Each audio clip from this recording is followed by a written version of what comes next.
Continuando nossa rodada de vídeos sobre a Idade Média, o nosso tema de hoje é a sociedade medieval.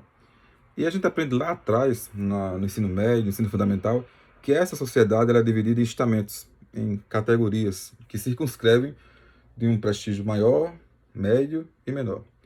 Em cima, o clero, o grande clero, a Igreja Católica, os nobres e os reis, e os camponeses, que era o restão todo da população. Essa ideia de dividir uma sociedade em três categorias para um período grande e de importância inesticável, como é o período medieval, me parece meio que enfadonho, me parece meio que perigoso, até porque a gente sabe que outras leituras, outros autores, grandes teóricos medievalistas como Jacques Le Goff, apontam a sociedade dos oratores, dos belatores, enfim.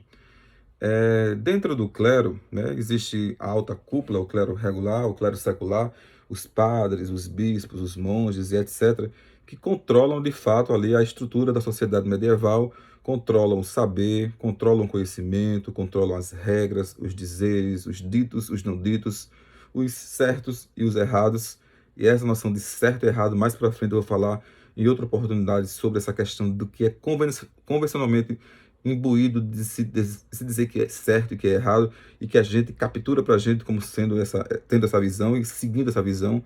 São as famosas convenções sociais tão bem estudadas por tantos teóricos, e que a nossa sociedade se arraigou desses conceitos. Os nobres, juntos com os reis ali nos seus condados, disputando, né, junto com o clero, o poder central desse período, de fato tem realmente grande importância.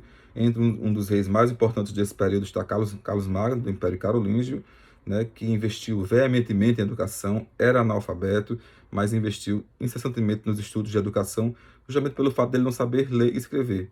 Ele tinha assessores diversos ao seu redor, entre eles os vices dominices, né, que eram aquelas pessoas que eram os olhos e os olhos e os ouvidos do rei.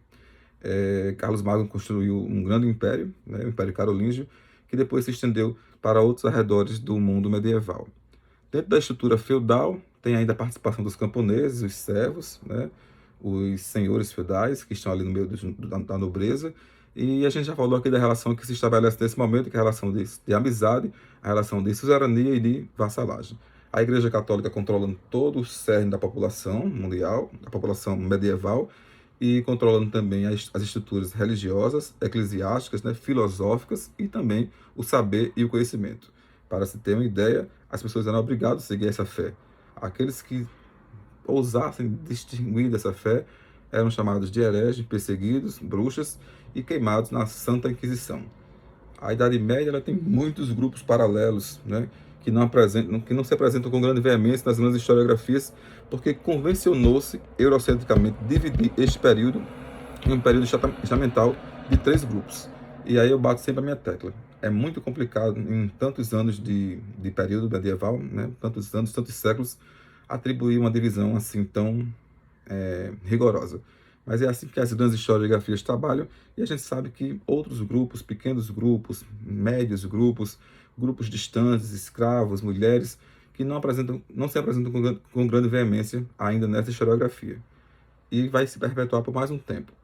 Essa exclusão da historiografia não é específica do período medieval. Ela vai além das fronteiras, vai além dos tempos e além dos conceitos e também das fases. Ainda hoje tem pessoas que são excluídas da história. Cabe a nós, historiadores de profissão, lutar para fazer dar voz a essas pessoas que vivem nas margens e nas fronteiras. De toda forma, a Idade Média é um período suntuoso, rico, esplendoroso e de muita cultura, que de trevas não tem nada.